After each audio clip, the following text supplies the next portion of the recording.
Imaginez que Dieu ne soit pas qu'une entité mystique, mais possiblement une expérience que vous pourriez vivre. Imaginez que cette expérience modifie votre cerveau et vous transforme pour le reste de votre vie, comme s'il y avait un avant et un après. Pour explorer cette idée fascinante, je vous propose d'écouter un homme qui a consacré sa vie à étudier les liens entre le cerveau, la spiritualité et les expériences mystiques. Andrew Newberg. Neuroscientifique de renom, il est un pionnier dans l'étude neurologique des expériences religieuses et spirituelles, un domaine connu sous le nom de neurothéologie. Ses recherches comprennent la réalisation d'images cérébrales de personnes en prière, en méditation et en état de transe, dans le but de mieux comprendre ces pratiques. À travers ses travaux, il a cherché à décrypter comment ces expériences peuvent modifier l'anatomie cérébrale et inversement, comment notre cerveau pourrait influencer notre perception de la vie et du sacré. Grâce aux dernières avancées en matière d'imagerie cérébrale, il a pu étudier des moines, des religieux et même des personnes ayant vécu des expériences de mort imminente. Ces découvertes sont stupéfiantes et elles semblent montrer que ces expériences spirituelles ne sont pas de simples constructions de l'esprit, mais qu'elles ont un impact réel sur le cerveau et qu'elles modifient en profondeur notre perception de la réalité.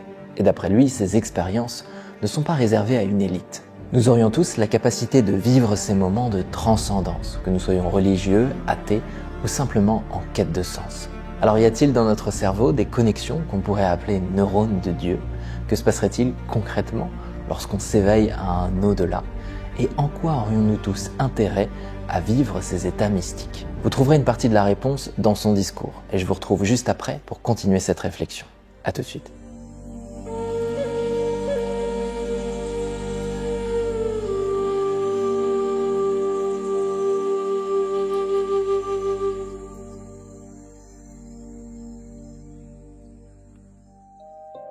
Lorsqu'on a commencé à réfléchir à l'éveil spirituel, nous avons tenté de le diviser en deux idées fondamentales. La première est ce que j'appelle généralement les expériences d'éveil avec un petit E. Ce sont les types d'expériences que les gens vivent à plusieurs reprises au cours de leur vie. Ça peut être une soudaine épiphanie sur la manière de résoudre un problème au travail ou de régler un différend dans une relation.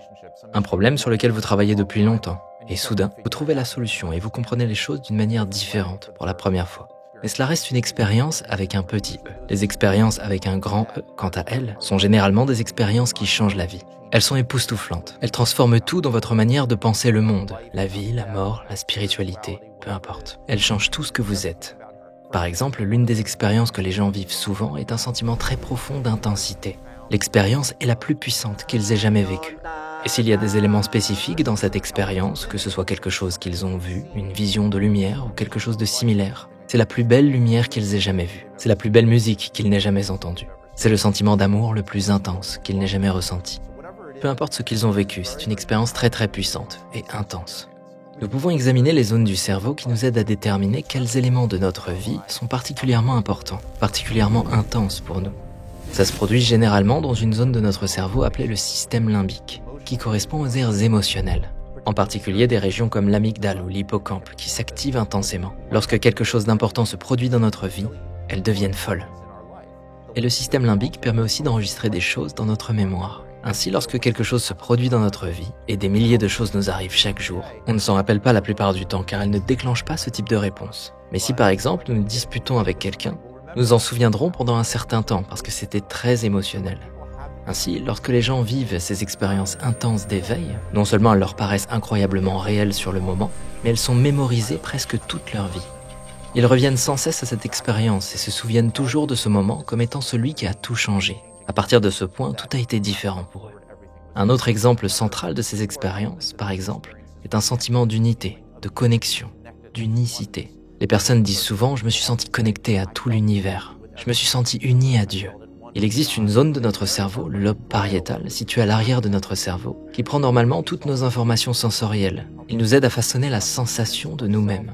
Et il nous permet d'être conscients de notre corps dans l'espace. Eh bien, nous avons découvert que cette zone du cerveau en particulier commence à s'apaiser lorsque ces gens vivent une profonde expérience d'unité ou d'unicité. Et cela a beaucoup de sens. Si cette zone essaie de créer une sensation de vous-même, comme une perception de vous dans l'espace, si elle commence à s'éteindre, eh bien vous perdrez cette capacité, comme si vous vous fondiez avec votre environnement. Et je suppose que finalement, l'un des aspects les plus importants de l'expérience d'éveil est sa permanence. Elle réorganise la manière dont notre cerveau fonctionne pour le reste de notre vie. Ainsi, lorsque des gens vivent cette expérience et qu'ils réalisent soudainement ce que sont leurs croyances en matière de spiritualité ou leurs convictions sur la vie, la mort et autre chose, un changement incroyable se produit, peut-être dans de nombreuses zones différentes de notre cerveau, ce qui réorganise vraiment la manière dont la personne pense, ressent et se comporte dans sa vie. Et l'une des zones clés, la dernière que je mentionnerai pour l'instant, est une structure très centrale appelée le thalamus. Celui-ci est situé profondément à l'intérieur de notre cerveau. Certains pensent que le thalamus est en réalité le siège de la conscience, et il prend en charge une grande partie de nos informations sensorielles pour les envoyer vers différentes parties de notre cerveau. Il aide également de nombreuses aires cérébrales à communiquer entre elles.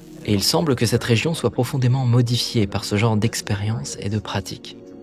Donc en y réfléchissant, si le thalamus est modifié, ça change vraiment la perception globale de la réalité que peut avoir une personne, la manière dont elle pense la réalité, dont elle ressent la réalité, et finalement la manière dont son cerveau interagit avec cette réalité. Et ces expériences ne sont pas réservées aux Mères Teresa et aux Bouddhas de ce monde. Ces expériences arrivent à tout le monde. Ce sont des gens ordinaires, ce sont des gens religieux, des gens non religieux, des agnostiques, des gens qui ont vécu des expériences induites par des drogues, des gens qui méditent, et ce sont mes préférés. Certains étaient simplement en train de marcher dans la rue ou de conduire leur voiture. Et l'expérience les a frappés. En tant que neuroscientifique, si vous regardez le cerveau de chacun, vous observerez avant tout à peu près les mêmes structures de base, comme si nous étions câblés de la même manière. Nous avons les lobes frontaux, les lobes temporaux et notre système limbique. Et même lorsque vous regardez les scanners cérébraux, nous sommes généralement pas plus de 5 à 10% différents les uns des autres. Nous avons donc tous les mêmes circuits de base. Ce qui me fait penser que la capacité à vivre ce genre d'expérience est déjà présente en chacun de nous. C'est juste une question de savoir comment on l'active. Et si on l'active par un chemin religieux très traditionnel ou par un chemin plus inhabituel. Lorsque vous commencez à réfléchir à la manière d'induire ce genre d'expérience, l'une des choses qui pour moi est très intéressante, c'est que nous avons tendance à nous tourner vers une technologie plus moderne, comme un appareil que nous appelons stimulation magnétique transcrânienne, qui envoie des ondes magnétiques dans différentes parties de notre cerveau. D'autres chercheurs ont essayé de voir si ces ondes électromagnétiques, dirigées vers des zones comme le lobe temporal, sur le côté du cerveau, pouvaient aider à induire ce genre d'expérience. Et depuis des milliers d'années, les êtres humains ont trouvé des moyens d'induire ces expériences, que ce soit dans les traditions chamaniques, avec l'utilisation de champignons, de peyoté et d'autres substances pharmacologiques si on peut dire. Les gens ont également réussi à induire de nombreux changements physiologiques dans leur corps, en ne mangeant pas pendant un certain temps, en se privant de sommeil, en subsistant dans des grottes sombres ou en suivant un processus de privation sensorielle. Et c'est intéressant parce qu'avec notre manière occidentale et moderne de penser, nous avons tendance à considérer ça à travers une sorte de stimulation artificielle, comme si on appuyait sur un bouton. Un chaman penserait plutôt c'est ce que je dois faire pour amener mon cerveau à un autre niveau, afin que je puisse interagir avec le monde spirituel. Et d'une certaine manière, j'aime penser à ça comme un homme qui porterait des lunettes et qui ne voit pas très bien quand il se réveille le matin. Le monde est comme très flou. Je mets mes lunettes et le monde devient clair.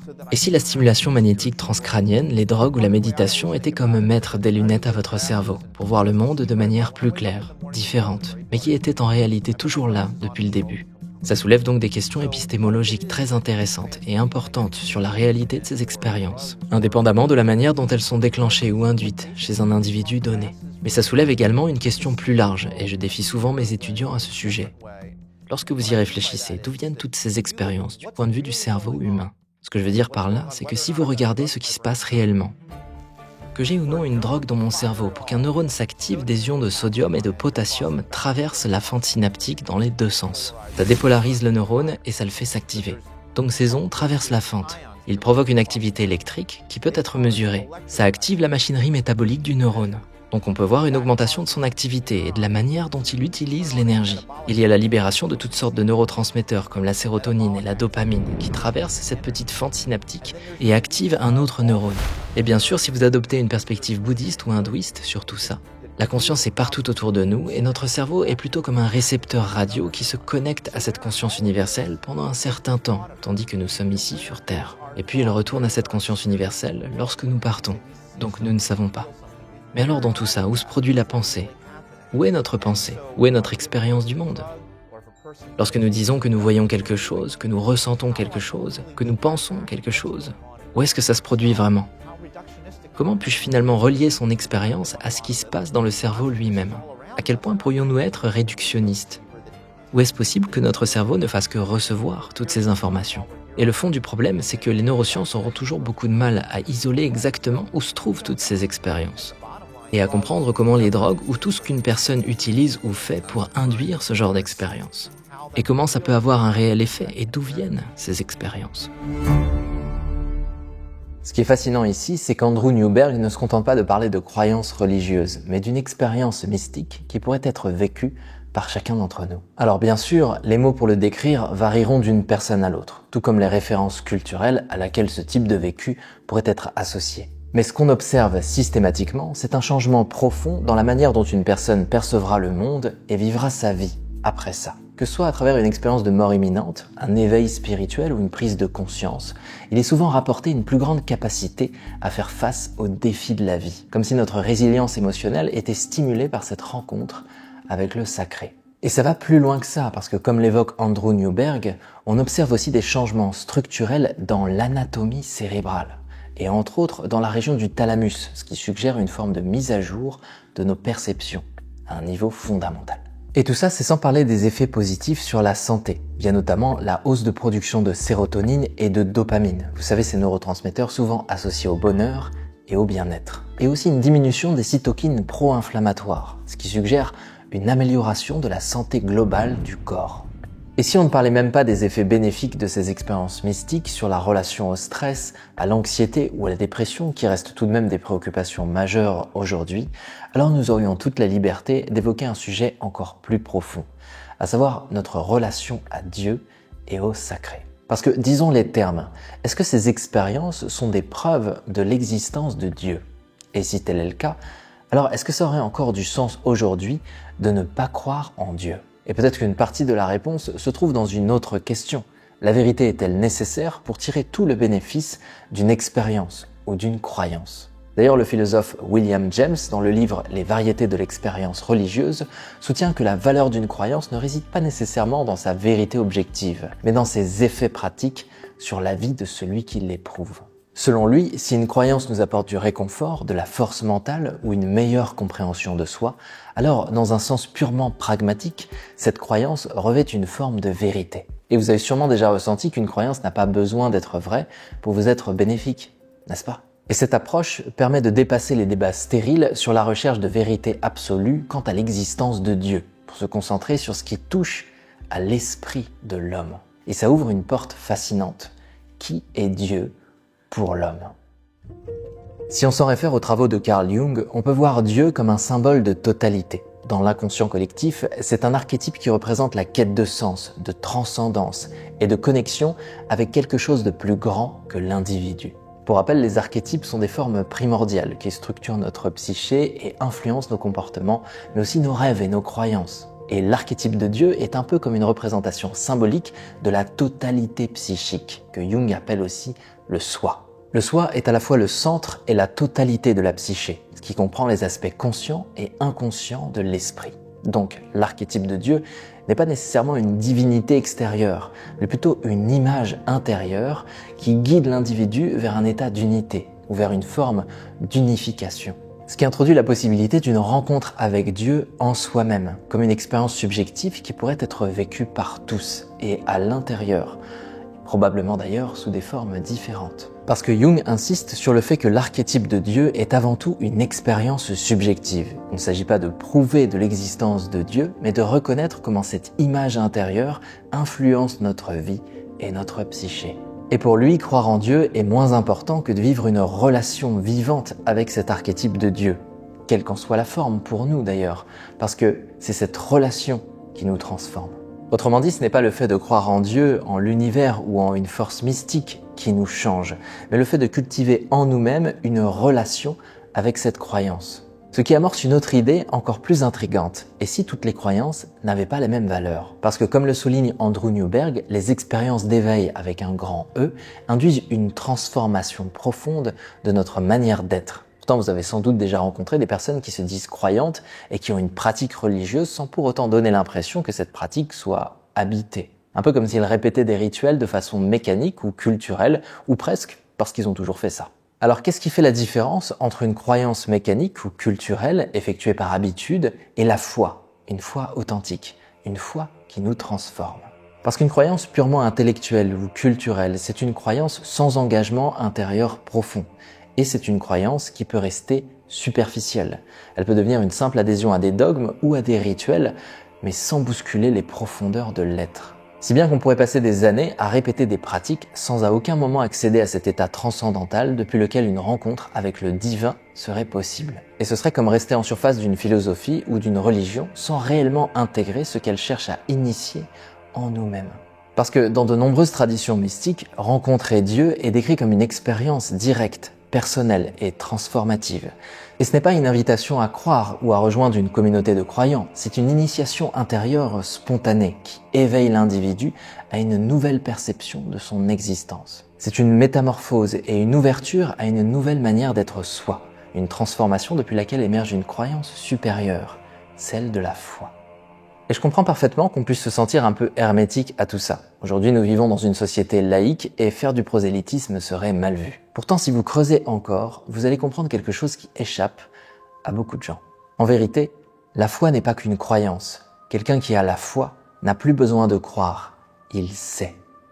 Tandis qu'une personne qui ne ferait que croire serait plus susceptible de se sentir en insécurité lorsqu'on mettrait en doute ses croyances. C'est un point essentiel parce que notre relation au divin et au sacré change complètement lorsque nous abordons ces notions non plus de manière intellectuelle, en mobilisant des croyances ou des dogmes, mais de manière transcendantale, en initiant des expériences et en écoutant nos ressentis. Alors il ne s'agirait pas de croire ou de ne pas croire, tout comme il ne s'agirait pas non plus de convaincre celui qui ne croit pas ou de faire changer d'avis celui qui a la mauvaise croyance, mais d'initier chacun à vivre sa propre expérience. C'est-à-dire à ressentir en lui-même et par lui-même comment s'exprime sa foi.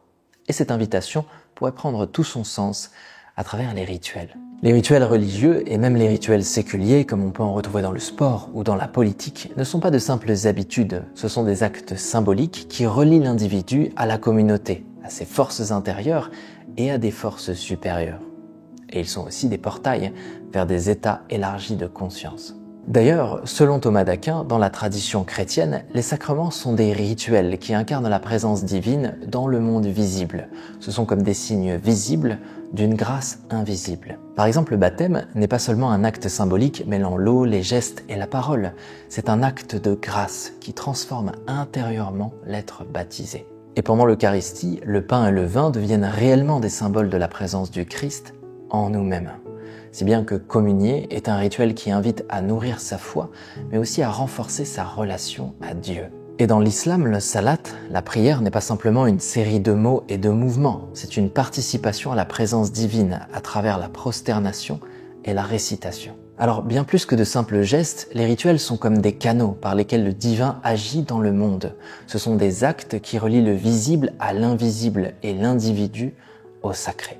Et ces rituels seront d'autant plus forts s'ils sont vécus intensément par les personnes qui les pratiquent. D'ailleurs, ils n'ont pas forcément besoin d'être religieux pour être puissants. Une étude publiée dans Psychological Science en 2018 a montré que les rituels, qu'ils soient religieux comme la prière ou séculiers comme les routines sportives par exemple, activent les mêmes zones cérébrales, le système limbique pour les émotions et le lobe frontal pour l'intentionnalité. Ce qui aide à comprendre pourquoi ils peuvent induire des états de lâcher-prise où l'esprit se calme et se connecte à quelque chose de plus grand. Alors pour un croyant, ce sera peut-être sa foi en Dieu, et pour un sportif, ce sera peut-être sa foi en la fluidité du jeu.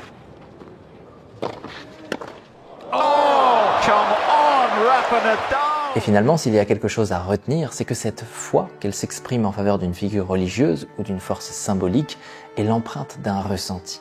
Elle est l'empreinte laissée par une expérience profondément transformatrice. Plus que l'expression d'une simple croyance, c'est une forme de confiance qui s'inscrit dans l'esprit de celui qui, un jour, d'une manière ou d'une autre, s'est relié à quelque chose de plus grand que lui. Alors que se passerait-il dans un monde où les grandes traditions religieuses ne chercheraient plus à convaincre des fidèles, mais à éveiller leur foi? Que se passerait-il dans un monde où on cesserait d'essayer d'imposer notre vérité pour laisser la place à toutes les manières de cultiver cette foi? Et au lieu de vous demander s'il faudrait croire en Dieu, que se passerait-il si vous restiez simplement ouvert à l'idée de vivre une expérience qui, un jour, mènera votre esprit au-delà du connu? Et pour conclure, j'ai presque envie de vous dire que si Dieu existe tel que vous l'imaginez, alors vraisemblablement, il n'a aucune raison d'attendre de vous que vous croyiez en lui. Car s'il existe bel et bien, il n'a pas besoin d'être cru pour œuvrer. Alors il serait plus probable qu'il cherche avant tout un moyen d'être rencontré. Et ce serait donc à vous de voir comment ça pourrait arriver. Dans la vie de tous les jours, vivre une expérience transcendantale, normalement, ça n'arrive pas souvent. Et c'est dommage, vous trouvez pas? Pourtant, le point commun de toutes ces expériences mystiques, c'est qu'elles émergent depuis un état modifié de conscience, ou un état élargi de conscience. Et cet état élargi de conscience, vous devriez pouvoir le vivre naturellement, vous croyez pas? Je sais que ça a l'air facile à dire, du coup je vous ai préparé une courte méditation, mais pas n'importe laquelle. Une méditation hypnotique pour aller au-delà de vos perceptions habituelles. Imaginez que pendant 10 minutes, il vous suffise d'écouter ma voix pour que votre esprit plonge dans un état élargi de conscience. Alors vous n'auriez qu'à fermer les yeux pour ouvrir la porte qui mène au-delà des sens. Alors si ça vous tente, cliquez sur le premier lien en description et je vous dis à tout de suite et bon voyage.